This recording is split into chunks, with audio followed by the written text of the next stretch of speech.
नमस्ते। कृषि विकास बैंक तह 4 को प्रथम पत्रको खण्ड ग अन्तर्गत अर्थशास्त्र अन्तर्गतको 15 पढाइको लागि अति नै महत्त्वपूर्ण भिडियो। अर्थशास्त्रको परिभाषा, माग, पूर्ति, उत्पादन, उपभोग तथा बचतको सिद्धान्त, जनसङ्ख्या, लगानी, राष्ट्रिय आम्दानी, विप्रेषण, मुद्रास्फीति, वित्त तथा मौद्रिक नीति, वैदेशिक व्यापार, सङ्घीय बजेट, आर्थिक उदारीकरण र विश्वव्यापीकरण सम्बन्धी सामान्य जानकारी। अर्थशास्त्रको परिचय। अर्थशास्त्रको परिचय। अर्थशास्त्र एक सामाजिक विज्ञान हो।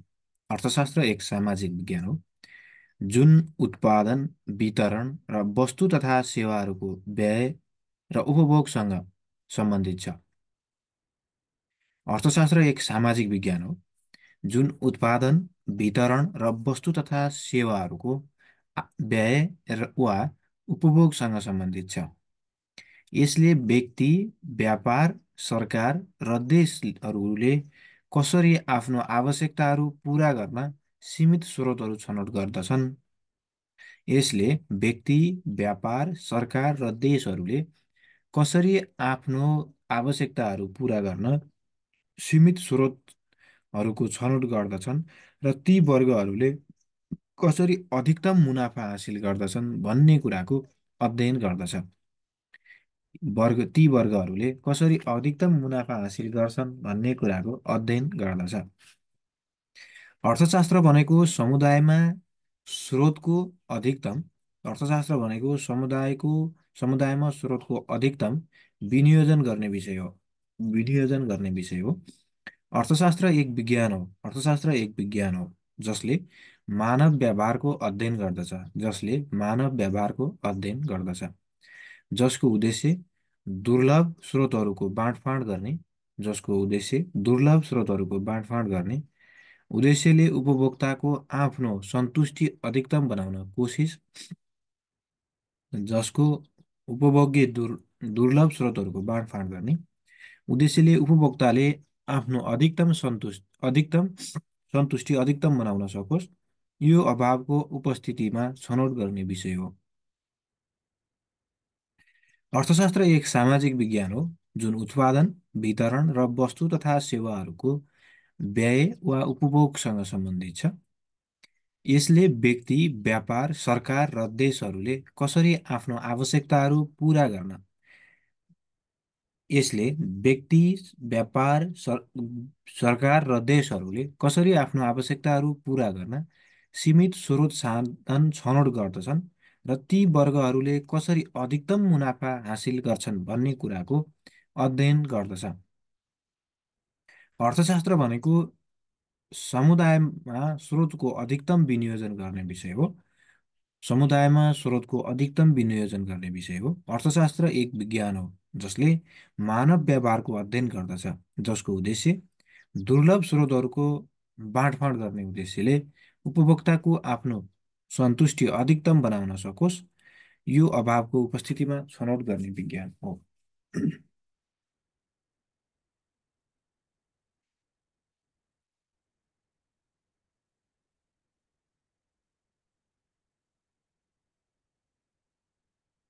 एडम स्मिथको परिचय। एडम स्मिथको परिचयमा एडम स्मिथले आफ्नो पुस्तक सन् 1776 राष्ट्रको सम्पत्तिको प्रकृति र कारणको अनुसन्धान भन्ने पुस्तकमा अर्थशास्त्रलाई राष्ट्रको सम्पत्तिको प्राकृतिक र कारणहरूको अध्ययन गर्ने विज्ञान हो भनेर परिभाषित गरेका छन्। एडम स्मिथको परिचयमा एडम स्मिथले आफ्नो पुस्तकमा अर्थशास्त्रलाई राष्ट्रको सम्पत्तिको प्रकृति र कारणहरूको अध्ययन गर्ने विज्ञान हो भनेर परिभाषित गरेका छन्। उनको पुस्तक सन् 1776 राष्ट्रको सम्पत्तिको प्राकृतिक र मागको कारणको अध्ययन भन्ने छ। सो पुस्तक अनुसार अर्थशास्त्रलाई राष्ट्रको सम्पत्तिको प्रकृति र कारणहरूको अध्ययन गर्ने विज्ञान हो भनेर परिभाषित गरेका छन्। उनका अनुसार अर्थशास्त्रले उपभोग र उपभोक्ता बीचको सम्बन्ध कायम राख्छ। सम्पत्तिको उत्पादन यो पैसा कमाउने ज्ञानसँग सम्बन्धित छ। सम्पत्तिको उत्पादन यो पैसा कमाउने ज्ञानसँग सम्बन्धित छ। समाजको प्रत्येक व्यक्तिमा समाजको प्रत्येक व्यक्तिमा धन कमाउने चाहना हुन्छ। समाजको प्रत्येक व्यक्तिमा धन कमाउने चाहना हुन्छ। त्यसैले अर्थशास्त्रले व्यक्तिलाई धेरै धन कमाउन दिशानिर्देश दिन्छ। त्यसैले अर्थशास्त्रले व्यक्तिलाई धेरै धन कमाउन दिशानिर्देश त दिन्छ। एडम स्मिथको परिभाषामा मुख्य बुँदाहरू निम्न छन्। एडम स्मिथको परिभाषामा मुख्य बुँदाहरू निम्न छन्। एकमा छ राष्ट्रको सम्पत्तिको अध्ययन। एकमा छ राष्ट्रको सम्पत्तिको अध्ययन। राष्ट्रको सम्पत्तिको अध्ययन। दुईमा छ आर्थिक गतिविधिहरूको अध्ययन। आर्थिक गतिविधिहरूको अध्ययन। एकमा छ राष्ट्रको सम्पत्तिको अध्ययन। दुईमा अर्थशास्त्र आर्थिक गतिविधिहरूको अध्ययन। आर्थिक गतिविधिहरूको अध्ययन। तीनमा छ मुख्य लक्ष्य भनेको धन कमाउनु हो। मुख्य लक्ष्य भनेको धन कमाउनु हो। एडम स्मिथको परिभाषाका मुख्य बुँदाहरू के छन् भन्दा एकमा राष्ट्रको सम्पत्तिको अध्ययन। दुईमा अर्थशास्त्र आर्थिक गतिविधिहरूको अध्ययन। तीनमा मुख्य लक्ष्य भनेको धन कमाउनु हो। मुख्य मुख्य लक्ष्य भनेको धन कमाउनु हो। चारमा धनको पहिलो स्थान छ। पाँचमा भौतिक वस्तु मात्र धन हो। भौतिक वस्तु मात्रै धन हो। छमा रोजगारमूलक स्रोत नै धनको स्रोत हो। एडम स्मिथको परिभाषाका मुख्य बुँदाहरू के छन् भन्दा एकमा राष्ट्रको सम्पत्तिको अध्ययन। राष्ट्रको सम्पत्तिको अध्ययन। दुईमा आर्थिक गतिविधिहरूको अध्ययन। आर्थिक गतिविधिहरूको अध्ययन। तीनमा मुख्य लक्ष्य भनेको धन कमाउनु हो। मुख्य लक्ष्य भनेको धन कमाउनु हो। चारमा धनको पहिलो स्थान हुन्छ। धनको पहिलो स्थान हुन्छ। पाँचमा भौतिक वस्तु मात्र धन हो। भौतिक वस्तु मात्रै धन हो। छमा रोजगारमूलक स्रोत नै धनको स्रोत हो। रोजगारमूलक स्रोत नै धनको स्रोत हो।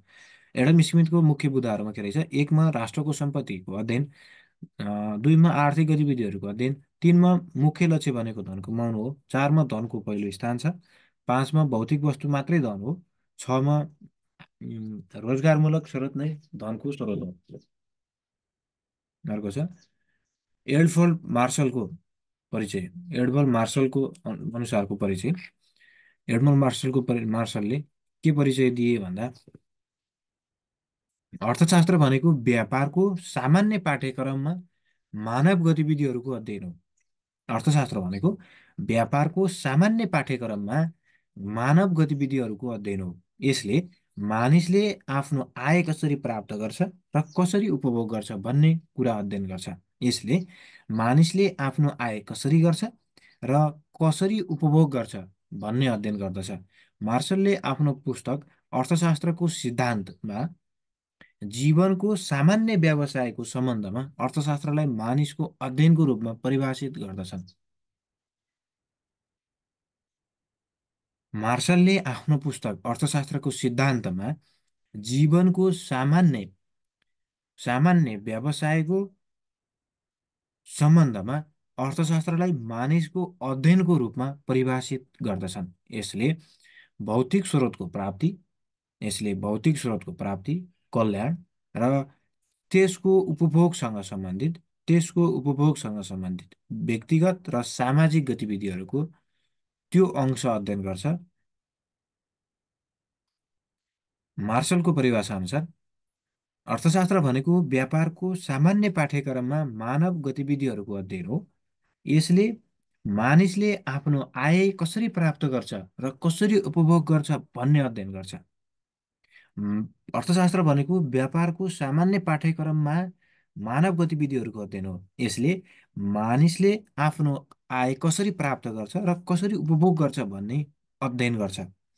यसले मानिसले आफ्नो आय कसरी प्राप्त गर्छ र कसरी उपभोग गर्छ भन्ने अध्ययन गर्छ। मार्सलले आफ्नो पुस्तक अर्थशास्त्रको सिद्धान्तमा जीवनको सामान्य व्यवसायको अध्ययनमा अर्थशास्त्रलाई मानिसको अध्ययनको रूपमा परिभाषित गर्दछ। यसले भौतिक स्रोतको प्राप्ति, कल्याण र त्यसको उपभोगसँग सम्बन्धित व्यक्तिगत र सामाजिक गतिविधिहरूको त्यो अंश अध्ययन गर्दछ। यस परिभाषाका विशेषताहरू निम्न छन्। यस परिभाषाका विशेषताहरू के छन्? एकमा छ मानव पक्षमा ठुलो जोड, मार्सलको परिभाषाको विशेषता।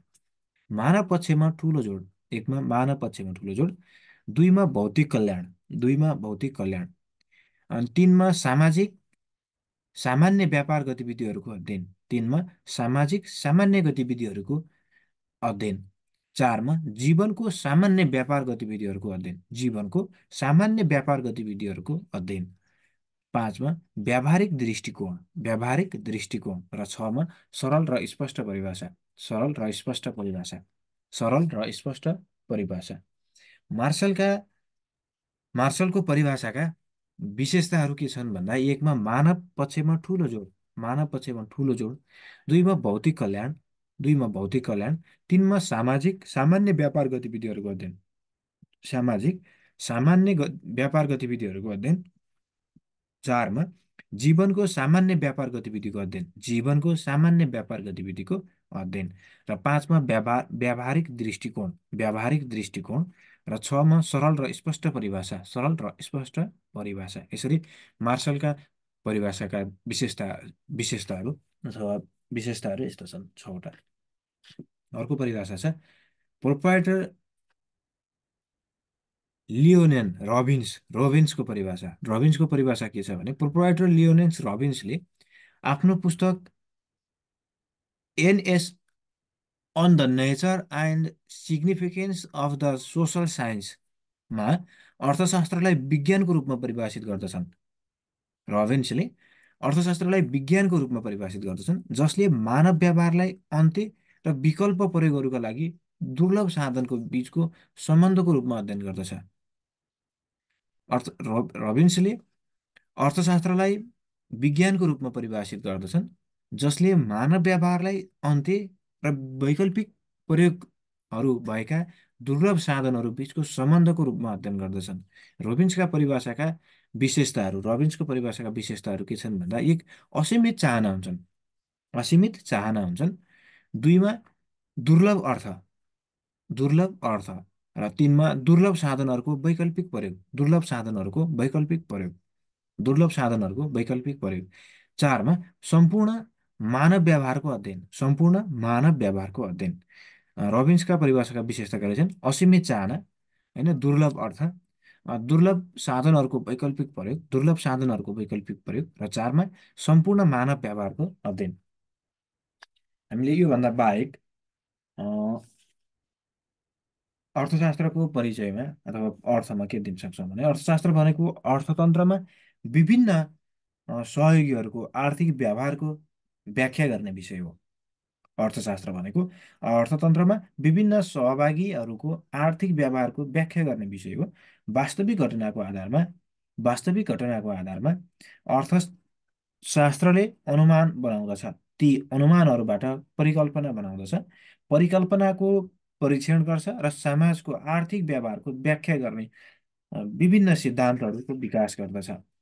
अर्थशास्त्र विषय तथ्यका कारण अवस्थित छ।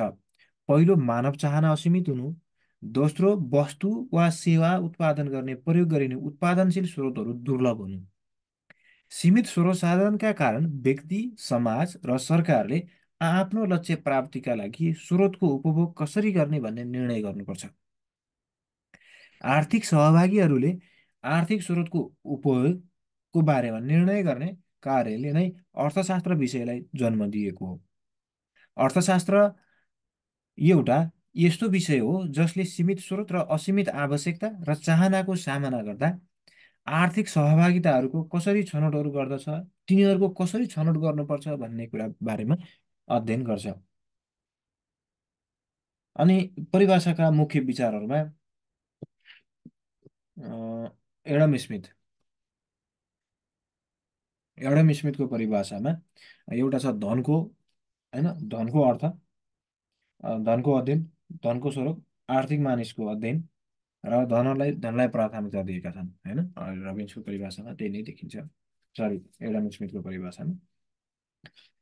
अनि एडम स्मिथका परिभाषाका मुख्य बुदाहरूमा एकमा छ राष्ट्रको सम्पत्तिको अध्ययन, राष्ट्रको सम्पत्तिको अध्ययन, दुईमा आर्थिक गतिविधिहरूको अध्ययन, तिनमा मुख्य लक्ष्य भनेको धन कमाउनु हो, चारमा धनको पहिलो स्थान हुन्छ, पाँचमा भौतिक वस्तु तथा भौतिक वस्तु मात्रै धन हो, र छमा रोजगारमूलक स्रोत नै धनको स्रोत हो।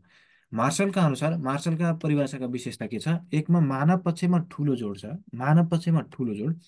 दुईमा भौतिक कल्याण, तिनमा सामाजिक सामान्य व्यापार गतिविधिको अध्ययन, सामाजिक सामान्य व्यापार गतिविधिको अध्ययन, र चारमा जीवनको सामान्य व्यापार गतिविधिको अध्ययन, जीवनको सामान्य व्यापार गतिविधिको अध्ययन, र पाँचमा व्यावहारिक दृष्टिकोण, र छमा सरल र स्पष्ट परिभाषा छ। भने रबिन्सको परिभाषाका विशेषतामा असीमित चाहना, दुर्लभ अर्थ, असीमित चाहना, दुर्लभ अर्थ, तिनमा दुर्लभ साधनहरूको वैकल्पिक प्रयोग, र चारमा सम्पूर्ण मानव व्यवहारको अध्ययन। अर्को टपिक छ अर्थशास्त्रका आयामहरू।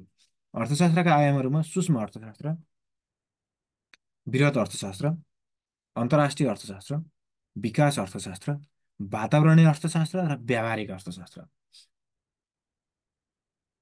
अर्थशास्त्रका आयामहरू कतिवटा? एउटा सूक्ष्म अर्थशास्त्र, बृहत अर्थशास्त्र, अन्तर्राष्ट्रिय अर्थशास्त्र, विकास अर्थशास्त्र, वातावरणीय अर्थशास्त्र र व्यावहारिक अर्थशास्त्र गरेर छवटा आयामहरू छन्। अर्थशास्त्रका सैद्धान्तिक परिभाषाहरू, होइन, अर्थशास्त्रका सैद्धान्तिक परिभाषाहरू के छन् भन्दा, एकमा अर्थशास्त्रको शास्त्रीय परिभाषा।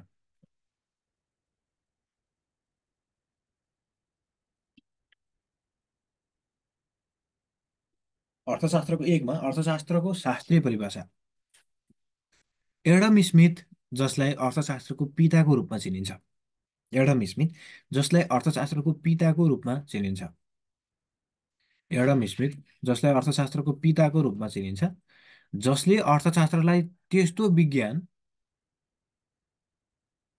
त्यस्तो विज्ञान त्यस्तो विज्ञान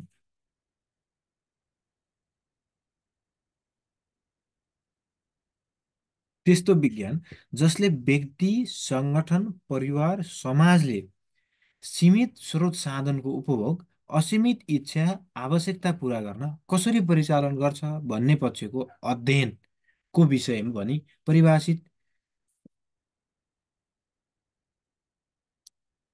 परिभाषित गरेको देखिन्छ। एकमा छ अर्थशास्त्रको शास्त्रीय परिभाषा, एडम स्मिथ जसलाई अर्थशास्त्रका पिताका रूपमा चिनिन्छ, जसले अर्थशास्त्रलाई त्यस्तो विज्ञान जसले व्यक्ति, सङ्गठन, परिवार र समाजले सीमित स्रोत साधनको उपभोग, असीमित इच्छा, आवश्यकता पूरा गर्न कसरी परिचालन गर्दछ भन्ने पक्षको अध्ययनको विषय भनी परिभाषित गरेको देखिन्छ। दुईमा छ अर्थशास्त्रको नवशास्त्रीय परिभाषा, अर्थशास्त्रको नवशास्त्रीय परिभाषा। यस अवधारणाले अर्थशास्त्रलाई त्यस्तो अध्ययन हो अर्थशास्त्र त्यस्तो अध्ययन हो जसले अर्थशास्त्र त्यस्तो अध्ययन हो जसले व्यक्ति वा सङ्गठनले अर्थशास्त्र त्यस्तो अध्ययन हो जसले व्यक्ति वा सङ्गठनले सीमित बजेट, स्रोत साधनको सीमिततामा रहेर कसरी नाफाको वृद्धि, जसले व्यक्ति र वा सङ्गठनको सीमित बजेट र स्रोत साधनको सीमिततामा रहेर कसरी नाफाको वृद्धि, माग र आपूर्तिको सन्तुलनबाट माग र आपूर्तिको सन्तुलनबाट कसरी बढी स्रोत साधनको गतिशीलता, आदर्शम उपभोग गर्ने भन्ने पक्षमा जोड दिएको हुन्छ। दुईमा अर्थशास्त्रको नवशास्त्रीय परिभाषा अनुसार यस अवधारणाले अर्थशास्त्र त्यस्तो अध्ययन हो जसले व्यक्ति वा सङ्गठनले सीमित बजेट र स्रोत साधनको सीमिततामा रहेर कसरी नाफाको वृद्धि गर्ने र माग र आपूर्तिको सन्तुलनबाट कसरी बढी स्रोत साधनको गतिशीलता, आदर्शम उपभोग गर्ने भन्ने पक्षमा जोड दिएको हुन्छ। तिनमा अर्थशास्त्र सम्बन्धी किन्सियन्सको परिभाषा, किन्सियन्सले अर्थशास्त्रलाई परिभाषित गर्दा अर्थतन्त्रको परिणाम कुल मागमा निर्भर रहने, जहाँ उनले किन्स किन्सम किन्स किन्सियनले अर्थशास्त्रलाई परिभाषित गर्दा अर्थशास्त्रको परिभाषा कुल मागमा निर्भर रहने, जहाँ जहाँ उनले दिएको अवधारणा अनुसार अर्थशास्त्र समग्र मागको व्यवस्थाबाट अर्थतन्त्रलाई कसरी पूर्ण रोजगार, पूर्ण मूल्यतर्फ उन्मुख गराउने अवधारणाको साथै आर्थिक मन्दीको समयमा सरकारको आर्थिक सन्तुलनमा महत्त्वपूर्ण भूमिका रहने पक्षलाई जोड दिएको हुन्छ। तिनमा अर्थशास्त्र सम्बन्धी किन्सियनको परिभाषा अनुसार किन्सियनले अर्थशास्त्रलाई परिभाषित गर्दा अर्थतन्त्रको परिणाम कुल मागमा निर्भर रहने, जहाँ उनले दिएको अवधारणा अनुसार अर्थशास्त्र समग्र मागको व्यवस्थाबाट अर्थतन्त्रलाई कसरी पूर्ण रोजगार, स्थिर मूल्यतर्फ उन्मुख गराउने अवधारणाको साथै आर्थिक मन्दीको समयमा सरकारको आर्थिक सन्तुलनबाट महत्त्वपूर्ण भूमिका रहने पक्षलाई जोड दिएको हुन्छ। चारमा अ, अ, ब- चारमा अर्थशास्त्रको भौतिक कल्याण सम्बन्धी परिभाषा। चारमा अर्थशास्त्रको भौतिक कल्याण सम्बन्धी परिभाषा। अर्थशास्त्रको भौतिक कल्याण सम्बन्धी परिभाषा। अर्थशास्त्रको भौतिक कल्याणको आधारमा अर्थशास्त्र त्यस्तो व्यवहारको अध्ययन हो। अर्थशास्त्रको भौतिक कल्याण सम्बन्धी परिभाषामा अर्थशास्त्र त्यस्तो भौतिक कल्याणको आधारमा अर्थशास्त्र त्यस्तो व्यावहारिक अध्ययन हो जहाँ व्यक्ति, परिवार, समाज,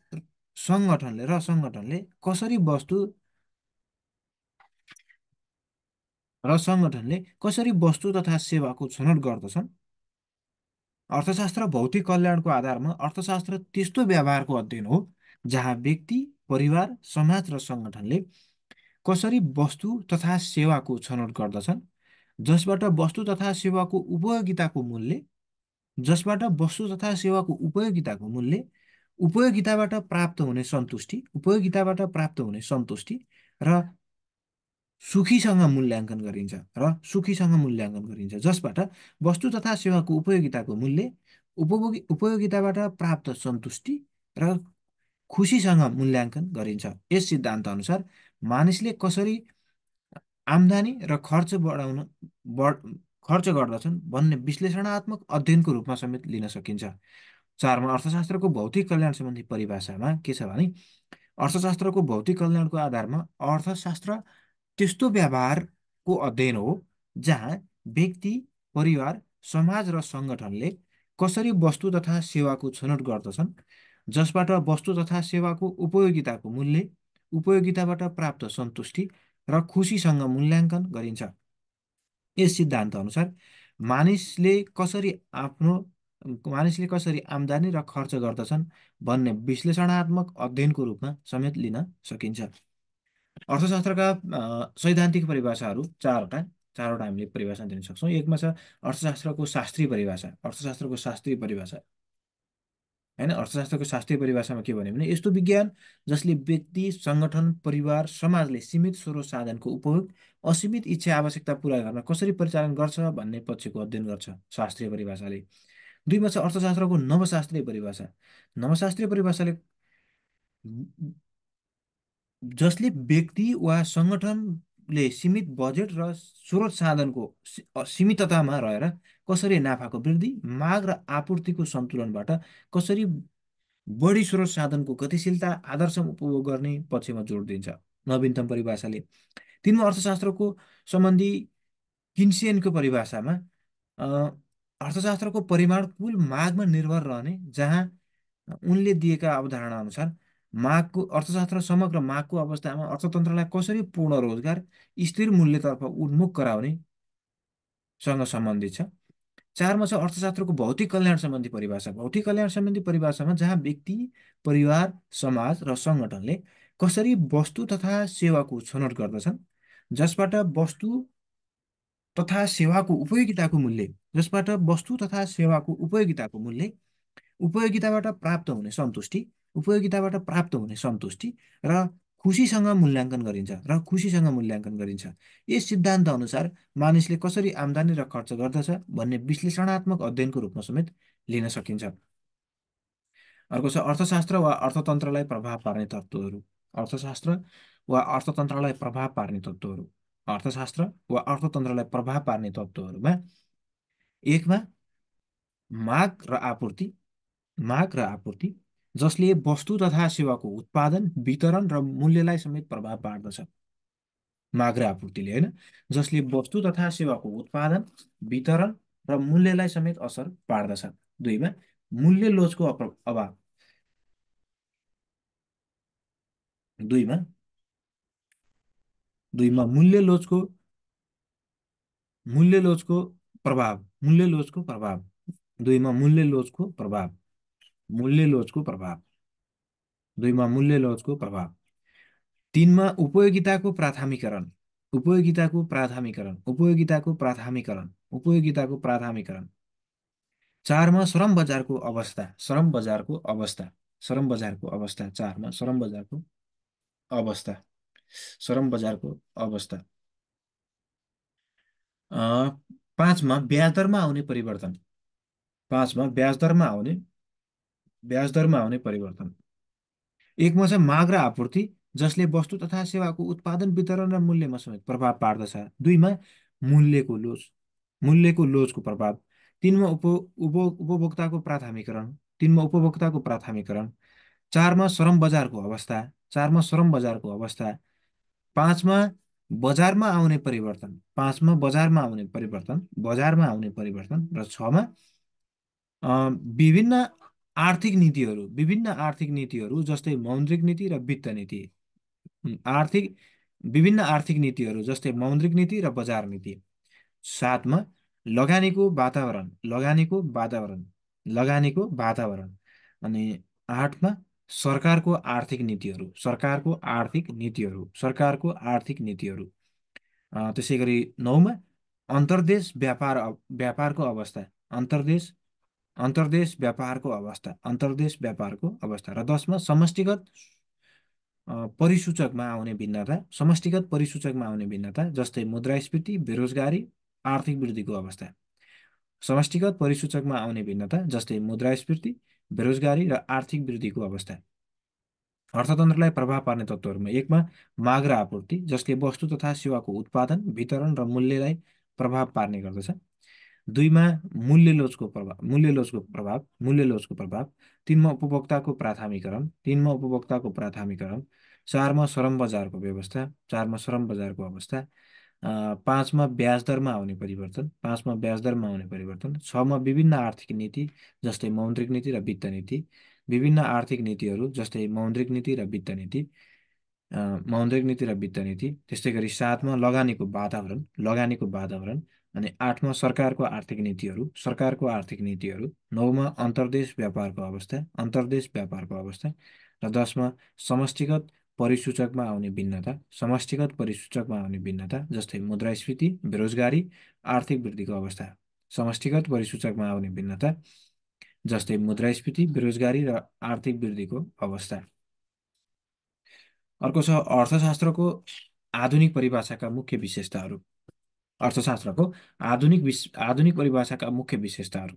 अर्थशास्त्रको आधुनिक परिभाषाका मुख्य विशेषताहरू लेख्नुहोस् भन्यो भने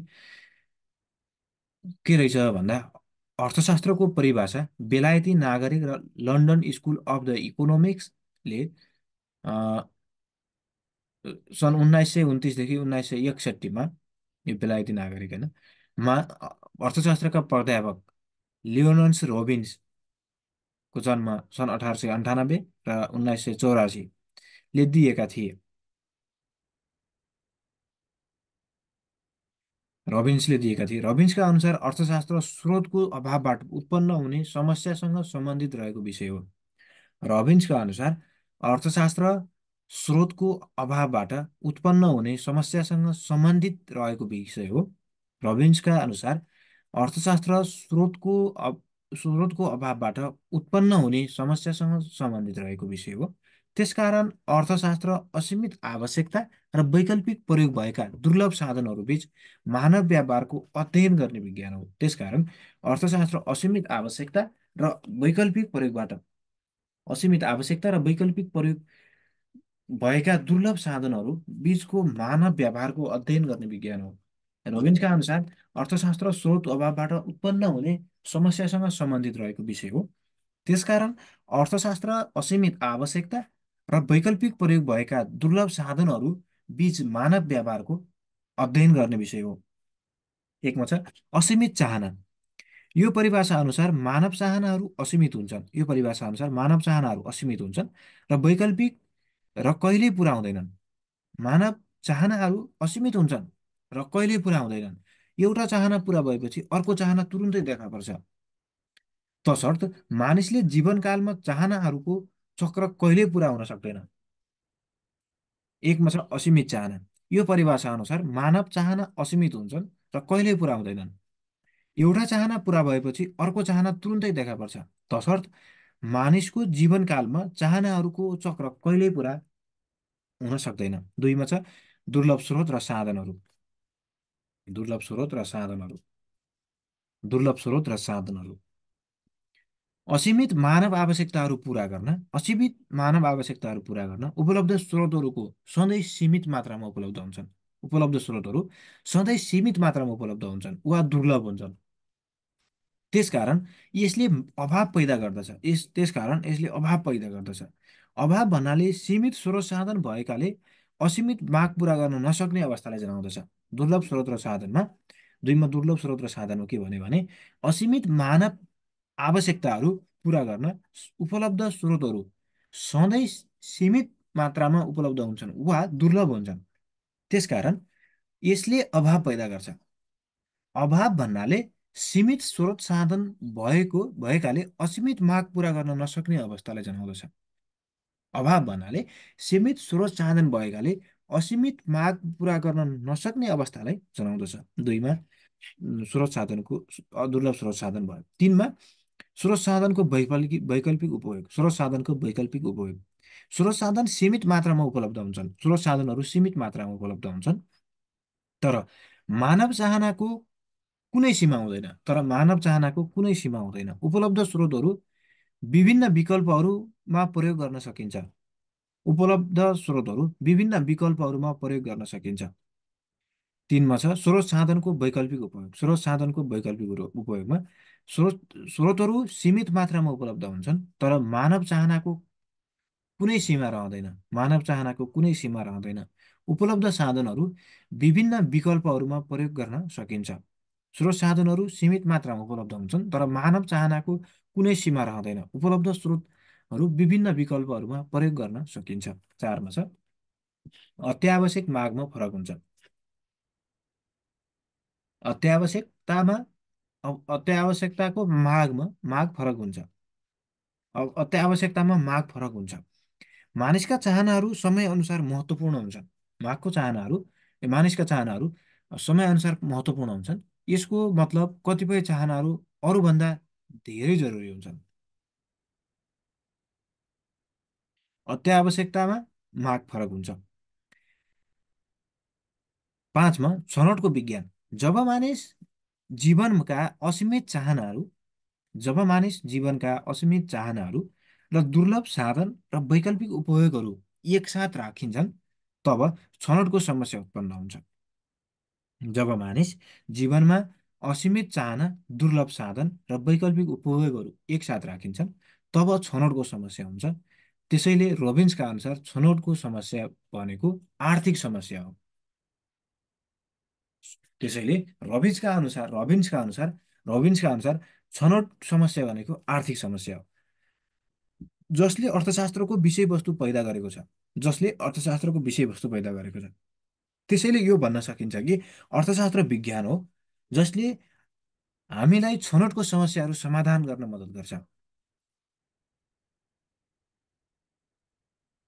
पाँचौँ नम्बरमा छनौटको विज्ञानले के भन्छ भने जब मानव जीवनमा असीमित चाहना, दुर्लभ स्रोत साधन र वैकल्पिक उपयोगहरू एकसाथ राखिन्छ तब छनौटको समस्या उत्पन्न हुन्छ। त्यसैले रबिन्सका अनुसार छनौटको समस्या भनेको आर्थिक समस्या हो। त्यसैले रबिन्सका अनुसार छनौटको समस्या भनेको आर्थिक समस्या हो जसले अर्थशास्त्रको विषयवस्तु पैदा गरेको छ। त्यसैले यो भन्न सकिन्छ कि अर्थशास्त्र विज्ञान हो। यसले हामीलाई छनौटका समस्याहरू समाधान गर्न मद्दत गर्छ। अ, अर्थशास्त्रको आधुनिक परिभाषाका मुख्य विशेषताहरू के छन् भन्दा पाँचवटा विशेषताहरू। असीमित चाहना दुईमा दुर्लभ स्रोत र साधन, दुर्लभ स्रोत र साधन। तिनमा स्रोत साधनको वैकल्पिक उपयोग, स्रोत साधनको वैकल्पिक उपयोग। चारमा अत्यावश्यकतामा माग फरक हुन्छ, अत्यावश्यकतामा माग फरक हुन्छ। र पाँचमा छनौटको विज्ञान। एकमा असीमित चाहना, दुईमा दुर्लभ स्रोत र साधनहरू, तिनमा स्रोत साधनको वैकल्पिक उपयोग, र चारमा अत्यावश्यकतामा माग फरक हुन्छ, र पाँचमा छनौटको विज्ञान भनेर छुट्याएका छन्। त्यसै गरी अर्को छ रबिन्सको परिभाषाको आलोचना। रबिन्सको परिभाषाको आलोचना हामीले यसरी गर्न सक्छौँ। अर्थशास्त्र सम्बन्धी रबिन्सको परिभाषालाई उत्कृष्ट परिभाषा मानिन्छ।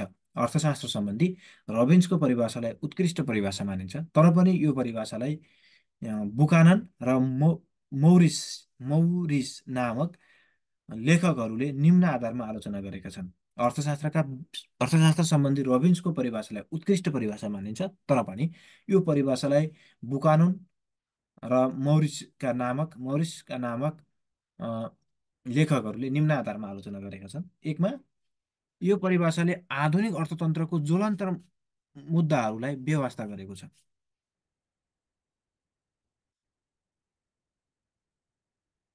यस परिभाषाले आधुनिक अर्थतन्त्रको ज्वलन्त मुद्दाहरूलाई उम्, मुद्रा होइन मुद्रा मुद्दा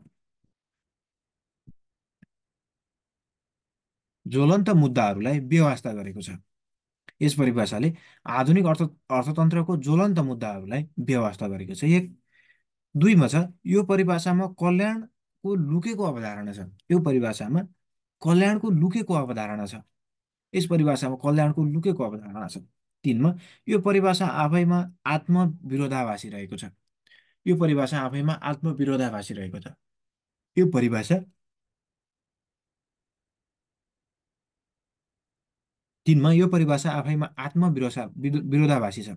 चारमा यो परिभाषाले यस परिभाषाले अर्थशास्त्र भनेको सकारात्मक विज्ञान हो, अर्थशास्त्र भनेको सकारात्मक विज्ञान हो भनेर तर्क गर्दछ। तर सधैँ अर्थशास्त्र सकारात्मक विज्ञान मात्रै हुँदैन।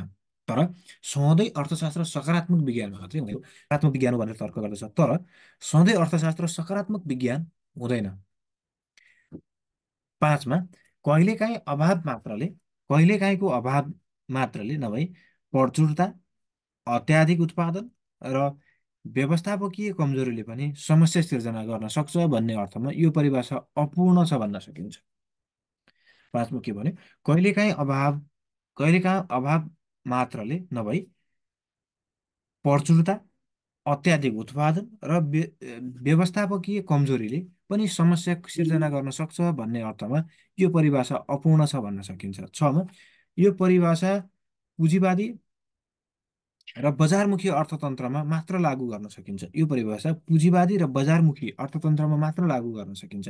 रबिन्सका परिभाषाका आलोचनाहरू हामीले यसरी गर्न सक्छौँ। एकमा यो परिभाषाले आधुनिक अर्थतन्त्रको ज्वलन्त मुद्दाहरूलाई बेवास्ता गरेको छ। एक दुईमा यस परिभाषामा कल्याणको लुकेको अवधारणा छ। यस परिभाषामा कल्याणको लुकेको अवधारणा छ। तिनमा यो परिभाषामा आ आफैमा आत्मविरोधाभासी रहेको छ। यो परिभाषा आफैमा आत्मविरोधाभासी रहेको छ। चारमा यस परिभाषाले अर्थशास्त्र भनेको सकारात्मक विज्ञान हो भनेर तर्क गर्दछ। यस परिभाषाले अर्थशास्त्र भनेको सकारात्मक विज्ञान हो भनेर तर्क गर्दछ। तर सधैँ अर्थशास्त्र सकारात्मक विज्ञान मात्रै हुँदैन। तर सधैँ अर्थशास्त्र सकारात्मक विज्ञान मात्रै हुँदैन। पाँचमा कहिलेकाहीँ अभाव मात्रले नभई प्रचुरता, अत्याधिक उत्पादन र व्यवस्थापकीय कमजोरीले पनि समस्या सिर्जना गर्छ भन्ने अर्थमा यो परिभाषा अपूर्ण भन्न सकिन्छ। र छमा यो परिभाषा पुँजीवादी र बजारमुखी अर्थतन्त्रमा मात्र लागू गर्न सकिन्छ। यो परिभाषा पुँजीवादी र बजारमुखी अर्थतन्त्रमा मात्रै लागू गर्न सकिन्छ भनेर हामीले रबिन्सको परिभाषाको आलोचना गर्न सक्छौँ। अर्को छ सूक्ष्म अर्थशास्त्रको परिचय। सूक्ष्म अर्थशास्त्र अथवा माइक्रो इकोनोमिक्स होइन, सूक्ष्म अर्थशास्त्र। सूक्ष्म आर्थिक चलराशि व्यक्तिगत उपभोगको व्यवहार, सूक्ष्म आर्थिक चलराशि व्यक्तिगत उपभोक्ताहरूको व्यवहार, व्यक्तिगत फर्मको व्यवहार र त्यससँग सम्बन्धित समस्याहरूको अध्ययन गर्ने शास्त्रलाई माइक्रो अर्थशास्त्र अथवा सूक्ष्म अर्थशास्त्र भनिन्छ।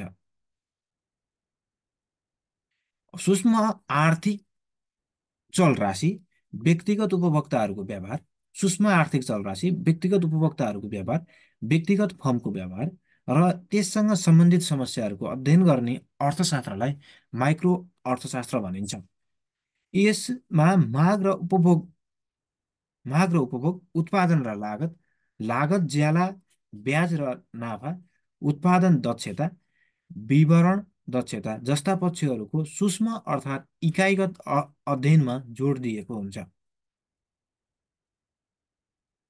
यसमा माग र उपभोग, उत्पादन र लागत, लगानी, ज्याला, ब्याज, नाफा, उत्पादन क्षमता, वितरण दक्षता जस्ता पक्षहरूको सूक्ष्म अर्थात् इकाइगत अध्ययनमा जोड दिएको हुन्छ। सूक्ष्म अर्थशास्त्रले सूक्ष्म अर्थशास्त्रले इकाइगत रूपमा निम्न अनुसारका पक्षहरू समेटेको हुन्छ। इकाइगत रूपमा निम्न पक्षहरू समेटेको हुन्छ। एकमा छ मूल्यमा आधार रहित माग र पूर्तिको सूक्ष्म विश्लेषण। मूल्यमा आधार रहित माग र पूर्तिको सूक्ष्म विश्लेषण। मूल्यमा आधारित अम, आधार आधारित रहित माग र आपूर्तिको सूक्ष्म विश्लेषण। एक, दुईमा माग र आपूर्तिको मूल्य लोचको असर विश्लेषण। माग र आपूर्तिको मूल्य लोच असरको विश्लेषण। तिनमा कन्ज्युमर सरप्लस र प्रोड्युसर सरप्लस। कन्ज्युमर सरप्लस र प्रोड्युसर सरप्लस बजार सन्तुलनको विश्लेषण। तिनमा कन्ज्युमर सरप्लस र प्रोड्युसर सरप्लस र बजार सन्तुलनको विश्लेषण। चारमा उत्पादन फलन, लागत वक्र विश्लेषण, मागको आयलोच र उपभोगको सिद्धान्त, उत्पादन सिद्धान्त जस्ता पक्षहरूलाई समेटिएको देखिन्छ। उत्पादन फलन, लागत वक्र विश्लेषण, मागको आयलोच, उपभोग्य सिद्धान्त, उत्पादन सिद्धान्त जस्ता पक्षहरूलाई समेटिएको देखिन्छ। अर्को छ वृहत अर्थशास्त्र। वृहत अर्थशास्त्र म्याक्रो इकोनोमिक्स। वृहत अर्थशास्त्र अर्थशास्त्रको त्यस्तो इकाइ हो। वृहत अर्थशास्त्र अर्थशास्त्रको त्यस्तो इकाइ हो जसले समग्र अर्थतन्त्रको व्यवहार वृहत अर्थशास्त्र अर्थशास्त्रको त्यस्तो इकाइ हो जसले समग्र अर्थतन्त्रको व्यवहार, उत्पादकत्व मूल्याङ्कन गर्दछ। वृहत अर्थशास्त्र अर्थशास्त्रको त्यस्तो इकाइ हो जसले समग्र अर्थतन्त्रको व्यवहार, उत्पादकत्व मूल्याङ्कन गर्दछ। समष्टिगत अर्थतन्त्रका परिसूचकहरू वृहत अर्थशास्त्रले समष्टिगत अर्थशास्त्रका परिसूचकहरू जस्तै राष्ट्रिय उत्पादन, बेरोजगारी दर र मुद्रास्फीति समेत आर्थिक विकास तथा अर्थतन्त्रका प्रमुख समष्टिगत अवयवहरूको अध्ययन गर्ने गर्दछ। वृहत अर्थशास्त्रले समष्टिगत अर्थतन्त्रका परिसूचकहरू जस्तै राष्ट्रिय उत्पादन, बेरोजगारी दर, मुद्रास्फीति, समग्र आर्थिक विकास तथा अर्थतन्त्रका प्रमुख समष्टिगत अवयवहरूको अध्ययन गर्ने गर्दछ। नीति निर्माताहरूलाई यस्ता परिसूचकहरूको उपयोगबाट विभिन्न राष्ट्रिय आर्थिक नीतिहरूको आधार निर्माण गर्न उपयोगी मान्ने गरिन्छ। यस्ता परिसूचकहरूको उपयोगबाट विभिन्न राष्ट्रिय आर्थिक नीतिहरूको आधार निर्माण गर्न उपयोगी मान्ने गरिन्छ। वृहत अर्थशास्त्रका प्रमुख तत्त्वहरू कुल राष्ट्रिय उत्पादन। वृहत अर्थशास्त्रका प्रमुख तत्त्वहरू कुल राष्ट्रिय उत्पादन, बेरोजगारी दर, कुल राष्ट्रिय उत्पादन। अर्थशास्त्रका मुख्य तत्त्वहरूमा कुल राष्ट्रिय उत्पादन, बेरोजगारी दर, मुद्रास्फीति, आर्थिक स्थिति, ब्याज दर, विस्तृत मुद्रा प्रदायक,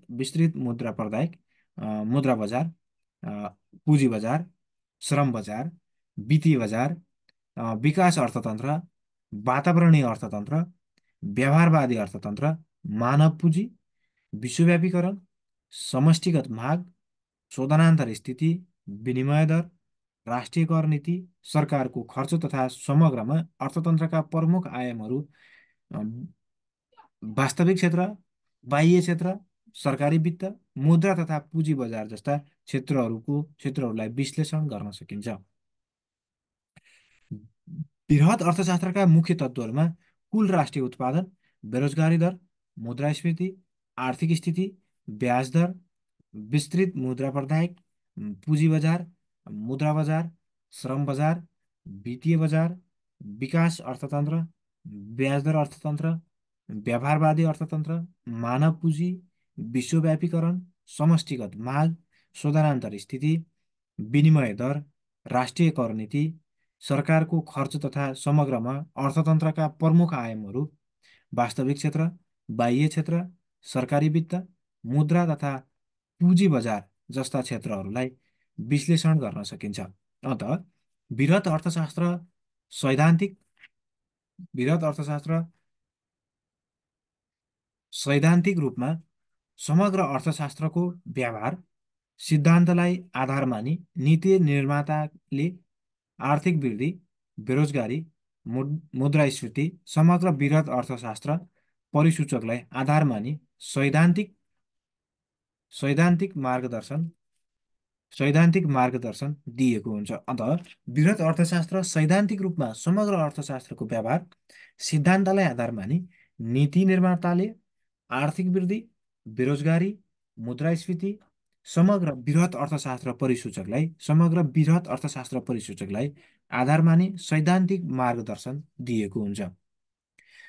वृहत अर्थशास्त्रका अ, वृहत अर्थशास्त्रका आयामहरूमा एकमा छ राष्ट्रिय उत्पादकत्व वृद्धि तथा आम्दानी। राष्ट्रिय उत्पादकत्व वृद्धि तथा आम्दानी एकमा राष्ट्रिय उत्पादकत्व वृद्धि तथा आम्दानी, दुईमा रोजगारी र बेरोजगारी,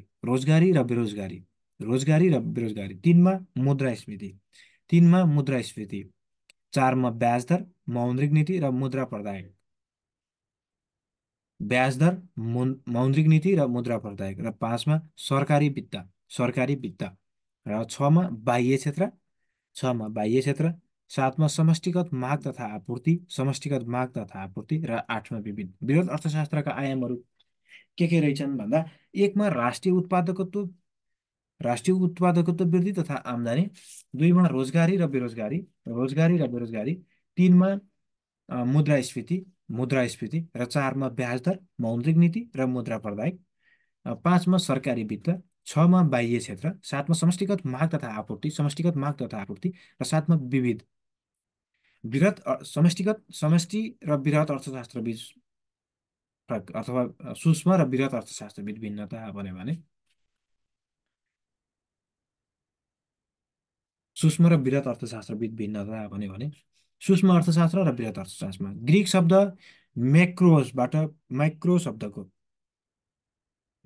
शब्दको व्युत्पत्ति भएको, जसको शाब्दिक अर्थ सानो हुन्छ भने वृहतमा ग्रिक शब्द म्याक्रोसबाट माइक्रो इकोनोमी व्युत्पत्ति भएको हो, जसको शाब्दिक अर्थ ठुलो हुन्छ। दुईमा सूक्ष्म अर्थशास्त्रले निर्दिष्ट तथा व्यक्तिगत इकाइहरूको अध्ययन र विश्लेषण गर्ने गर्दछ, जसले निर्दिष्ट तथा व्यक्तिगत इकाइहरूको अध्ययन र विश्लेषण गर्ने गर्दछ। दुईमा यसले समष्टिगत तथा सामूहिक आर्थिक चरबारे अध्ययन र विश्लेषण गर्दछ। यसले समष्टिगत तथा सामूहिक आर्थिक चरबारे अध्ययन र विश्लेषण गर्दछ। तिनमा मूल्य संयन्त्रसँग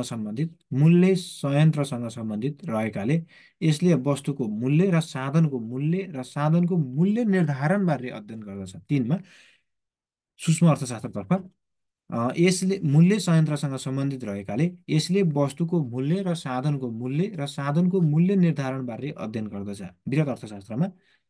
वृहत अर्थशास्त्रले सम्पूर्ण अर्थव्यवस्थाको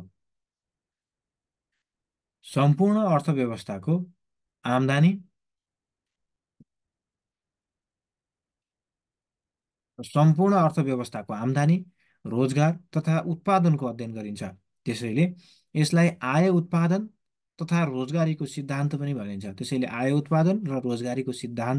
भनिन्छ।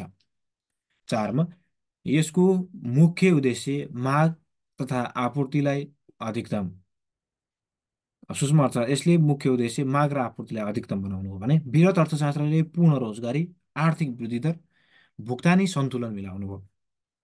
सन्तुलनको प्रयोगबाट राष्ट्रिय आय प्राप्तिमा मुख्य लक्ष्य रहेको छ। पाँचमा सूक्ष्म अर्थशास्त्रतर्फ यसले आर्थिक सन्तुलन विश्लेषण प्रणालीमा आधारित रही व्यक्तिगत इकाइहरू कसरी सन्तुलित हुन्छन् भन्ने कुराको विश्लेषणात्मक अध्ययन गर्ने गर्दछ। यसले आर्थिक सन्तुलन विश्लेषण प्रणालीमा आधारित रही व्यक्तिगत इकाइहरू कसरी सन्तुलित हुन्छन् भन्ने कुराको विश्लेषणात्मक अध्ययन गर्दछ भने वृहत अर्थशास्त्रको 5मा यसले सन्तुलन विश्लेषण प्रणालीमा आधारित रही जसले सामान्य मूल्य स्तर, कुल उत्पादन, कुल रोजगारी आदिको निर्धारण र यसले सिर्जना गर्ने उताप चढावको बारेमा आधारित रहने गर्छ। यसले सन्तुलन विश्लेषण प्रणालीमा आधारित छ जसले सामान्य मूल्य स्तर, कुल उत्पादन र कुल रोजगारी आदिको निर्धारण र त्यसले सिर्जना गर्ने उताप चढावको बारेमा आधारित रहेको छ। अब खमा अर्को टपिक छ माग। मागको परिचय। मागको परिचयमा माग भन्नाले निश्चित निश्चित समयावधिका लागि माग भन्नाले निश्चित समयावधिका लागि कुनै पनि वस्तु प्राप्त गर्ने इच्छा। माग भन्नाले निश्चित समयावधिका लागि कुनै पनि वस्तु प्राप्त गर्ने इच्छा, वस्तु प्राप्त गर्ने साधन र साधन खर्च गर्ने तत्परतालाई जनाउँदछ। माग भन्नाले निश्चित समयावधिमा कुनै पनि वस्तु निश्चित समयावधिका लागि कुनै पनि वस्तुको प्राप्ति गर्ने इच्छा, वस्तु प्राप्त गर्ने साधन र साधन खर्च गर्ने तत्परतालाई जनाउँदछ। कुनै पनि वस्तुको माग मूल्यमा बढी प्रभावित हुन्छ। कुनै पनि वस्तुको माग मूल्यमा बढी प्रभावित हुन्छ। यदि वस्तुको मूल्य कम भएमा माग बढी हुन्छ भने मूल्य बढी भएमा माग कम हुन्छ। वस्तुको मूल्य कम भएमा माग बढी हुन्छ, होइन? मूल्य बढी भएमा माग कम गर्छ। जसले जहिले जहिले पनि माग र मूल्यको सम्बन्ध विपरीत हुन्छ। जहिले पनि माग र वस्तुको मूल्यको सम्बन्ध विपरीत हुन्छ। इच्छालाई मागमा रूपान्तरण गर्न निम्न घटकहरू आवश्यक पर्दछ, आवश्यक छन्।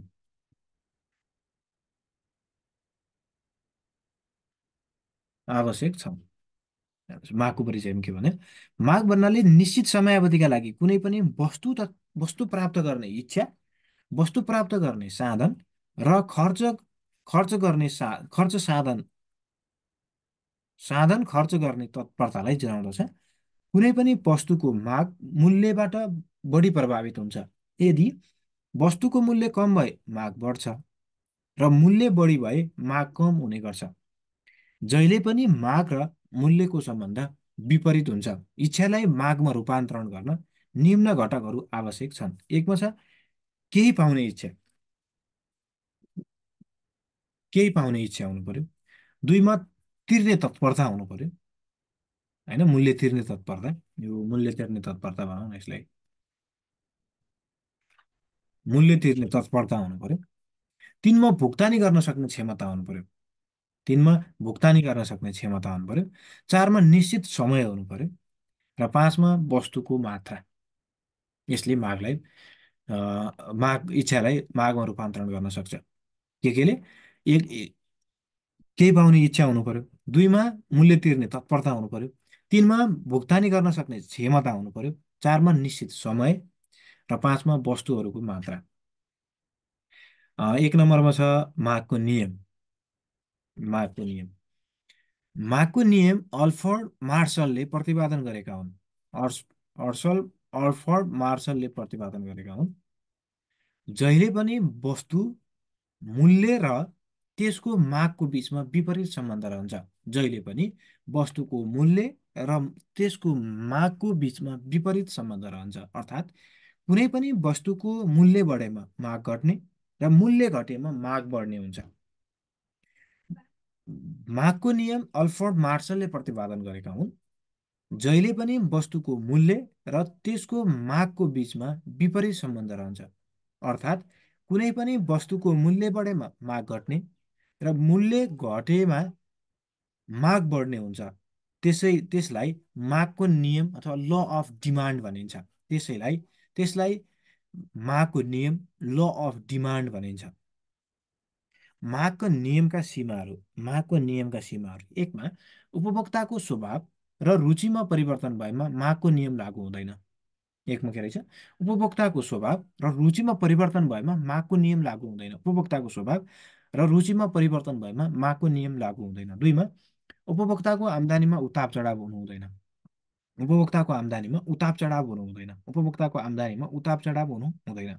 तिनमा, प्रतिस्थापन वस्तु र पूरक वस्तुको मूल्यमा घटबड हुनु हुँदैन। प्रतिस्थापन वस्तु र पूरक वस्तुको मूल्यमा घटबड हुनु हुँदैन।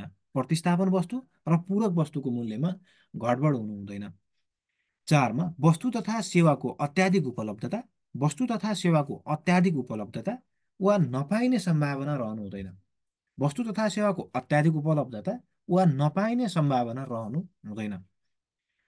पाँचमा, उपभोक्तालाई बजार मूल्यको पूर्ण जानकारी हुनुपर्छ। उपभोक्तालाई बजार मूल्यको पूर्ण जानकारी हुनुपर्छ। उपभोक्तालाई बजार मूल्यको पूर्ण जानकारी हुनुपर्छ। उपभोक्तालाई बजार मूल्यको पूर्ण जानकारी हुनुपर्छ। र छमा, अरू कुरा यथावत नरहेमा, अर्थात् अर्थशास्त्रको अरू कुरा यथावत रहे भन्ने अवस्था नरहेमा यो नियम पूर्ण रूपमा लागू हुन सक्दैन। मागको नियमका सीमाहरू के रहेछन् भन्दा, एकमा रहेछ उपभोक्ताको स्वभाव र रुचिमा परिवर्तन भएमा मागको नियम लागू हुँदैन।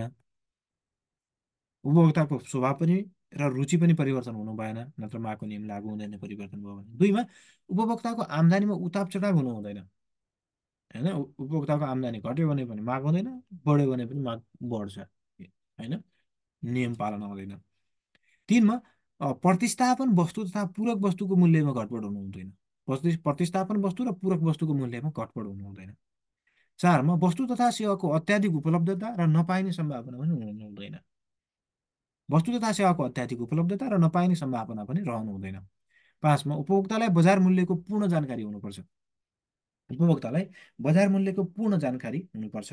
र छमा, अरू कुरा यथावत नरहेमा, अर्थात् अर्थशास्त्रको अरू कुरा यथावत रहे भन्ने अवस्था नरहेमा यो नियम पूर्ण रूपमा लागू हुँदैन। दुईमा छ, मागको फलन।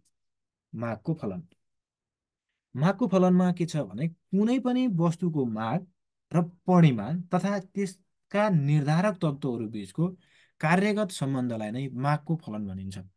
मागको फलनमा कुनै पनि वस्तुको माग र परिमाण तथा त्यसका निर्धारक तत्त्वहरू बीचको कार्यगत सम्बन्धलाई नै मागको फलन भनिन्छ। कुनै पनि वस्तुको माग र परिमाण तथा त्यसका निर्धारक तत्त्वहरू बीचको कार्यगत सम्बन्धलाई नै मागको फलन भनिन्छ। सूत्रमा क्युडी बराबर एफ इन्टु पी। अर्को रूपमा Q D X equal to F into P X Y and T पिवाइइए, वेयर पिएक्स बराबर एक्स वस्तुको मूल्य, पिएक्स बराबर एक्स वस्तुको मूल्य, वाइ बराबर आई स्तर, वाइ बराबर आई स्तर, टी भनेको रुचि, टी भनेको रुचि, पिवाई भनेको एक्स वस्तुको मूल्य, पिवाई भनेको एक्स वस्तुको मूल्य, ई भनेको मूल्यको अपेक्षा, ई भनेको मूल्यको अपेक्षा, र ए भनेको विज्ञापन खर्च, ए भनेको विज्ञापन खर्च। तिनमा छ मागका निर्धारक तत्त्वहरू। मागका निर्धारक तत्त्वहरू, मागका निर्धारक तत्त्वहरूमा एकमा छ वस्तुको मूल्य, एकमा छ वस्तुको मूल्य, वस्तुको मूल्य। दुईमा छ अन्य वस्तुको मूल्य, दुईमा अन्य वस्तुको मूल्य, दुईमा अन्य वस्तुको मूल्य। तिनमा पारिवारिक रुचि, तिनमा पारिवारिक रुचि तथा प्राथमिकता, पारिवारिक रुचि तथा प्राथमिकता। चारमा आम्दानी विवरण, चारमा आम्दानी विवरण। पाँचमा जनसङ्ख्या र बनोट, जनसङ्ख्या र बनोट, पाँचमा जनसङ्ख्या र बनोट। र छमा उपभोक्ताको अपेक्षा, छमा उपभोक्ताको अपेक्षा, र सातमा विज्ञापन खर्च आदि।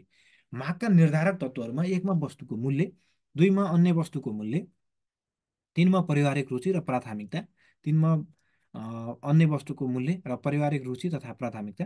चारमा आम्दानी विवरण, पाँचमा जनसङ्ख्या र बनोट, जनसङ्ख्या र बनोट। अनि छमा उपभोक्ताको अपेक्षा, र सातमा खर्च, विज्ञापन खर्च आदि। चारमा छ मूल्यलोच र आयलोचमा भिन्नता। मूल्यलोच, शाब्दिक अर्थअनुसार कुनै पनि वस्तुको मूल्यमा भएको कुनै प्रतिशत परिवर्तन हुँदा, शाब्दिक अर्थअनुसार कुनै पनि वस्तुको मूल्यमा भएको कुनै प्रतिशत परिवर्तन हुँदा त्यसको मागमा जुन प्रतिशत परिवर्तन हुन्छ त्यसलाई मूल्यलोच भनिन्छ। अर्को अर्थअनुसार कुनै पनि वस्तुको मूल्यमा आएको परिवर्तनबाट त्यस वस्तुको मागको मात्रामा जुन परिवर्तन हुन्छ त्यसलाई मागको मूल्य लोच भनिन्छ।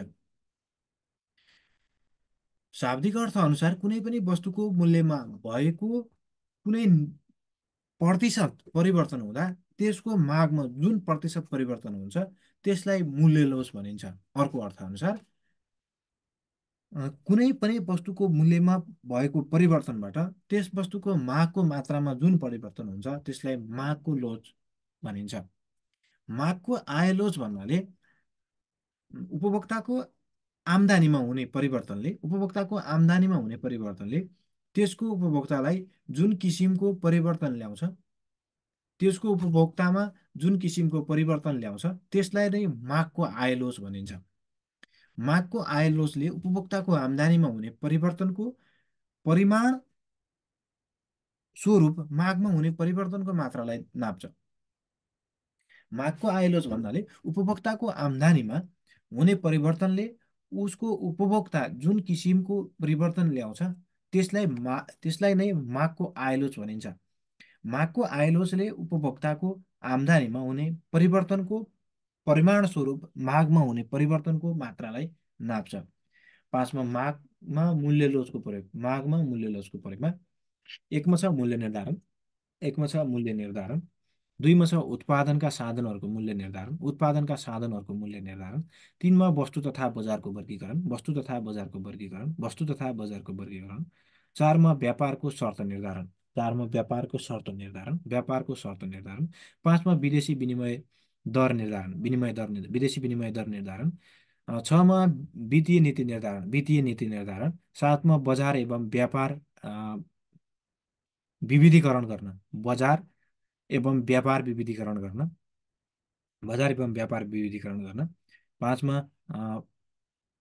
बजारीकरण र रणनीति तर्जुमा गर्न, र छमा छ सरकारको आर्थिक तथा कार्यनीतिका लागि, दसमा छ गरिबी निवारण गर्न। मागका विशेषताहरूमा एकमा माग वस्तुको उपयोगितामा निर्भर हुन्छ। उपभोक्ता तर्कसङ्गत हुन्छ, तर त्यसकारण केवल उपयोगिता प्रदान गर्ने वस्तुहरू मात्र माग गर्दछ।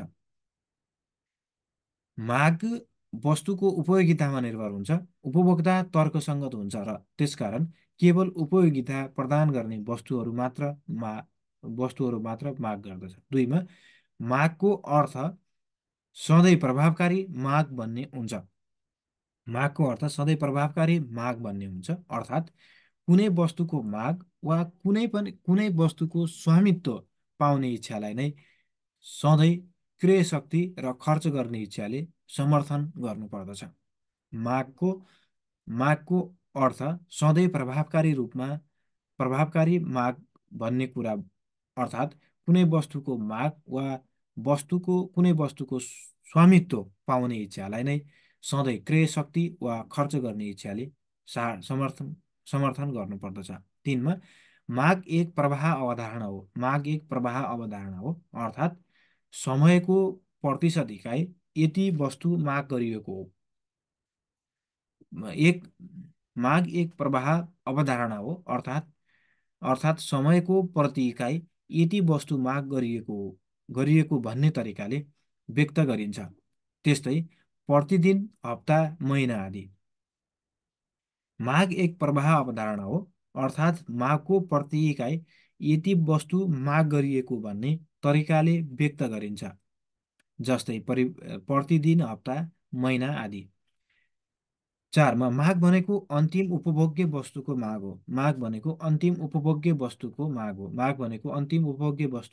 हो।